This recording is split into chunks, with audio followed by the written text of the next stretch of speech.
Episode ini adalah bagian dari tantangan 30 hari bersuara 2023 yang diselenggarakan komunitas The Podcasters Indonesia. Halo, selamat sore. Ketemu dengan saya Rijo dari podcast Randomness Inside My Head pada hari ke-7 di bulan Desember ini dengan tema refleksi. Nah, kalau kamu dengar kata refleksi, apa yang terbayang di pikiranmu? Banyak orang mengaitkan refleksi dengan kontemplasi, bercermin, mengoreksi diri, memperbaiki apa yang salah, dan seterusnya. Tapi buat saya, ibu dari 3 orang anak yang sehari-hari mengurus keluarga tanpa pembantu rumah tangga, bagi saya refleksi paling saya sukai, yang paling penting adalah refleksi kaki. Iya, kamu gak salah dengar, refleksi kaki itu enak banget. Bayangin, duduk santai di salon, lalu ada orang yang memijat-mijat kaki saya, menyentuh titik-titik yang udah pegel lama, membuat peredaran darah lancar lagi, saraf-saraf bekerja baik kembali. Wah, relaxing banget ya. Tapi tahu nggak, kalau untuk menjadi terapis untuk refleksi itu perlu belajar. Iya, nggak sembarangan orang bisa memijat titik-titik yang ada di kaki kita. Ada petanya, ada pembelajarannya, ada latihannya. Saya pikir itu mirip-mirip juga dengan refleksi yang berkaitan dengan kontemplasi. Waktu kita merefleksikan diri, kita berpikir ke belakang, apa yang sudah berlalu, apa yang salah, apa yang bisa ditingkatkan. Pasti ada pembelajaran juga. Kan kita nggak cuma mikir terus, oh ya udah waktu itu tidak berjalan baik karena ini, terus ya sudah. Kan pasti ada tekad. Ya rata-rata orang begitu ya, ada tekad untuk lebih baik lagi, untuk memperbaiki diri. Kata refleksi seakan-akan diulang-ulang, bahwa refleksi bertujuan untuk memperbaiki diri. Tapi kadang menurut saya refleksi diri itu hanya sekedar untuk menambah memori juga nggak apa-apa. Kalau saya berefleksi perjalanan keluarga saya selama setahun ke belakang, saya kadang lebih senang mengingat-ingat yang baiknya daripada yang tidak baiknya.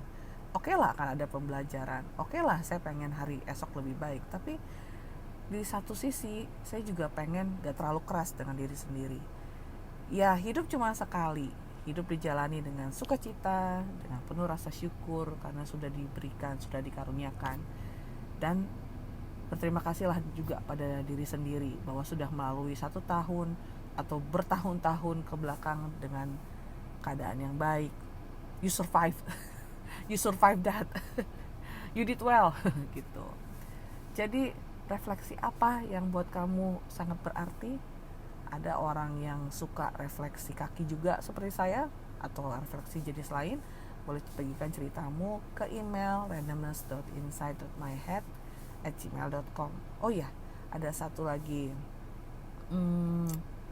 trivia fact, bahwa dalam bahasa Korea cermin yang kita pakai untuk bercermin, untuk berefleksi adalah goul, dan musim dingin adalah gyeol. Saya memakai ini sebagai jembatan keledai. Memang dalam belajar bahasa asing itu mempunyai jembatan keledai untuk mempelajari hal baru dengan bekal pengetahuan yang sebelumnya, itu sangat bermanfaat. Contohnya aja, dalam bahasa Korea ada kata enheng, artinya bank, hangbok artinya happiness, dan yoheng artinya traveling. Untuk mengingat arti dari ketiga kata itu, saya memakai jembatan keledai supaya saya bahagia, hangbok, saya bisa jalan-jalan, yoheng. Dengan itu saya perlu uang yang ada di bank, di enheng. Nah, sama seperti enheng, hangbok, dan yoheng, saya juga mengingat goul, cermin, dan gyeol, musim dingin, sebagai masa yang tepat untuk berkontemplasi. Memang negara kita negara tropis, kita tidak punya musim dingin, tapi semua orang tahu di penghujung tahun ini kita semua melambat. Kita semua mulai mencatat, kita semua mulai membandingkan dengan resolusi dan sejenisnya. Apakah kita sudah mencapai yang kita targetkan, atau bahkan gak punya resolusi? Ya gak apa-apa, tapi bagaimana hari-harimu sepanjang tahun 2023 ini? Goul dan gyeol, cermin dan musim dingin. Waktunya untuk seperti bulan Januari. Tahu kan legenda bulan Januari itu dari mana? Kata Januari dari dewa Janus, dewa Romawi apa Yunani ya? Nah, coba kalau kamu tahu bisa komen di podcast ini. Yang menghadap ke belakang dan ke depan. Jadi dia punya 2 muka. Janus punya 2 muka, menghadap ke depan dan ke belakang. kita ada di satu titik di mana kita melihat ke belakang untuk secara optimis melihat ke depan. Ya, semoga podcast kali ini memberi inspirasi bagi kamu.